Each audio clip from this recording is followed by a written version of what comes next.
Hello student, स्वागत है आपका आज के इस लेक्चर में। तो आज के लेक्चर में हम लोग डिस्कस करने वाले हैं एक्सरसाइज 6.2 क्वेश्चन नंबर 2। तो चलिए देखते हैं क्या है क्वेश्चन नंबर 2 और कैसे हम उसको सॉल्व करेंगे।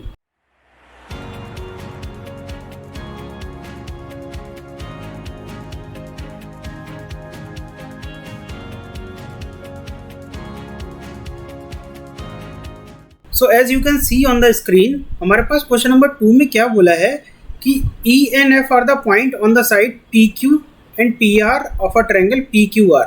तो हमारे पास एक ट्रायंगल क्या होने वाला है, ट्रायंगल PQR होने वाला है, PQR। तो मैंने एक ये ट्रायंगल बना दिया PQR। अब इन्होंने क्या बोला है, E और F जो पॉइंट है, E पॉइंट है PQ पे, तो PQ पे मान लेते हैं कोई ये E पॉइंट यहाँ पे है, और F जो पॉइंट है ये वाला किस पे है, इस PR पे है। तो F मैंने एक पॉइंट यहाँ पे ले लिया, किस पे ले लिया, PR पे ले लिया। ठीक है, इतनी बात बोली। अब आगे क्या बोला है, for each of the following cases state whether EF मतलब क्या है, एक ये E और F को ज्वाइन करेंगे तो एक लाइन मिलेगी, EF is parallel to QR। मतलब आपको क्या है, ये तीन पार्ट्स दे रखे हैं, 1 2 3।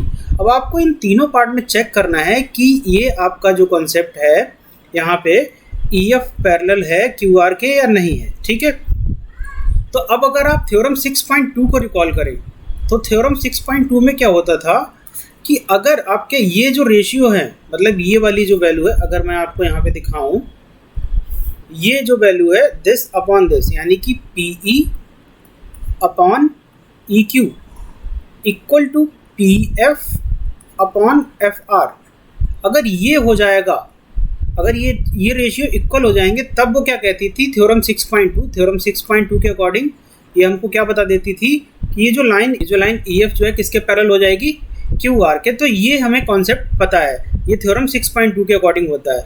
तो हम इस क्वेश्चन में थ्योरम 6.2 को ही अप्लाई करने वाले हैं।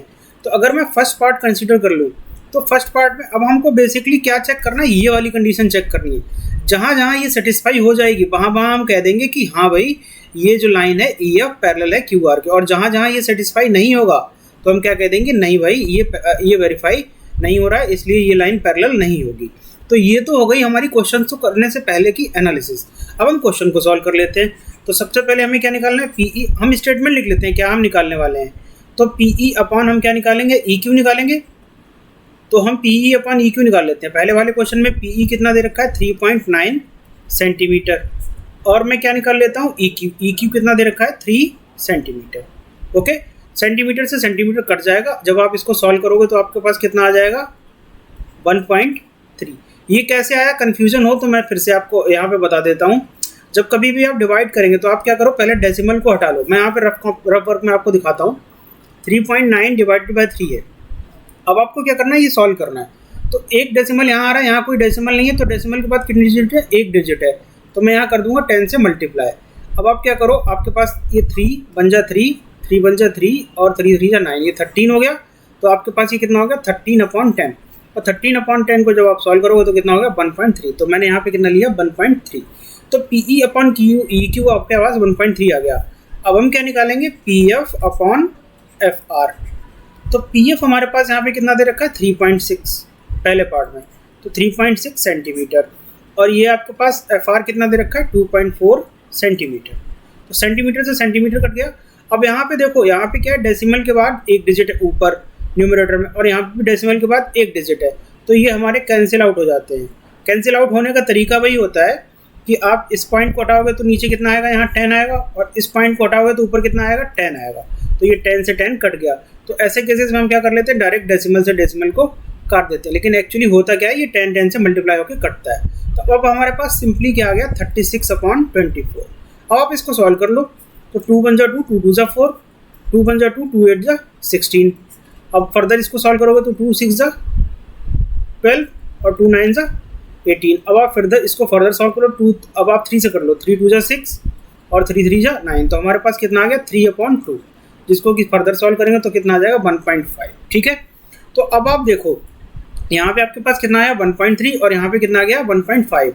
तो आप लिखोगे since PE upon EQ is not equal to PF upon FR। तो सिंस ये इक्वल नहीं है तो हमारे पास क्या हो जाएगा, so EF is not parallel to QR। ठीक है, आप अगर रीजन लिखना चाहो तो यहाँ पे लिख दो तो बाय थ्योरम 6 पॉइंट कौन सी है 6.2। तो आपने देखा पहला पार्ट हमारे पास क्या था, बाय थ्योरम 6.2 हमने इजीली उसको कर लिया। तो ऐसे ही आप बाकी दो पार्ट्स ट्राई कर दिए, मैं आपको इस वीडियो में कंटिन्यू करता हूँ। तो सेकंड पार्ट में हम अगेन अब क्या चेक करेंगे। अब आप डायग्राम तो आपको याद ही होगा, हमारे पास ये क्या था, कुछ इस तरीके का PQR था और यहाँ पे क्या था E था और यहाँ पे F था। तो सबसे पहले मैं क्या चेक कर रहा हूँ, PE अपॉन PQ।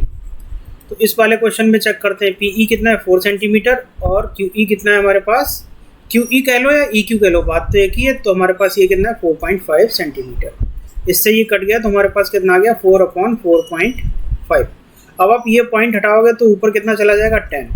ठीक है, अब आप टेबल कर लो तो 5 बन जा 5 2 जा 10 और 5 9 जा 45। ठीक है, तो हमारे पास कितना आ गया 8/9। अब मैं क्या निकालता हूँ, ये वाली वैल्यू निकालता हूँ PF अपॉन RF। अगर आपके पास ये ऐसा कुछ आ जाए और जो डिवाइड ना हो रहा तो आप उसको वैसा ही लिखा रहने दो, आगे हम दूसरे पार्ट में चेक कर लेंगे कि कैसे आना है। तो अब मैं क्या करता हूँ, PF अपॉन RF निकालता हूँ।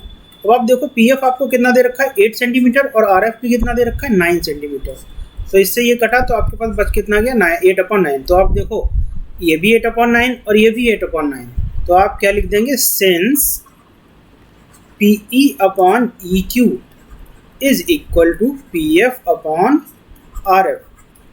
So, by theorem 6.2, EF is parallel to QR.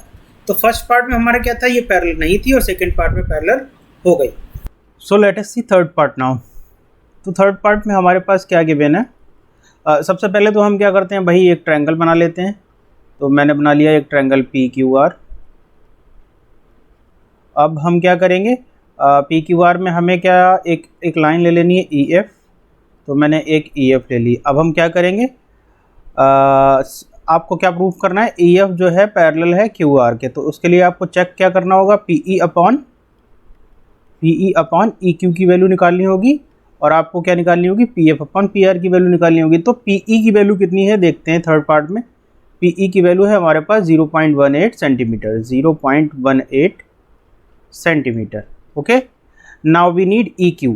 तो EQ यहाँ तो PQ है, ये PR है और ये PF है। मतलब EQ तो इस क्वेश्चन में दिया हुआ ही नहीं है, ये वाली वैल्यू आपके पास दे ही नहीं रखी। अब हमें क्या करना होगा, ये वाली वैल्यू पहले निकालनी होगी। तो ये वैल्यू कैसे निकालें, तो इसको निकालने के लिए हम क्या करें, देखते हैं कि और क्या गिवन है। तो हमारे पास एक तो ये PE वैल्यू गिवन है, मतलब यहाँ से यहाँ तक आपको ये वैल्यू गिवन है। और आपको क्या PQ गिवन है, आपको PQ का मतलब क्या है, यहाँ से यहाँ तक की डिस्टेंस गिवन है। तो अगर आपको क्या है, और PQ आप देखो, जो ये PQ है आपकी वो किससे इससे मिलके बनी है, EQ प्लस PE से मिलके बनी है। मतलब ये PE यहाँ से यहाँ तक और प्लस EQ। तो यहाँ से आपको ये आपको जो EQ चाहिए वो मिल जाएगी। कैसे मिल जाएगी, PQ की वैल्यू डाल दो। PQ की जगह कितना हो जाएगा 1.28 सेंटीमीटर। EQ को तो हमें दे ही नहीं रखा और PE हमें दे रखा है, वो कितना दे रखा है 0.18 सेंटीमीटर, 0.18 सेंटीमीटर।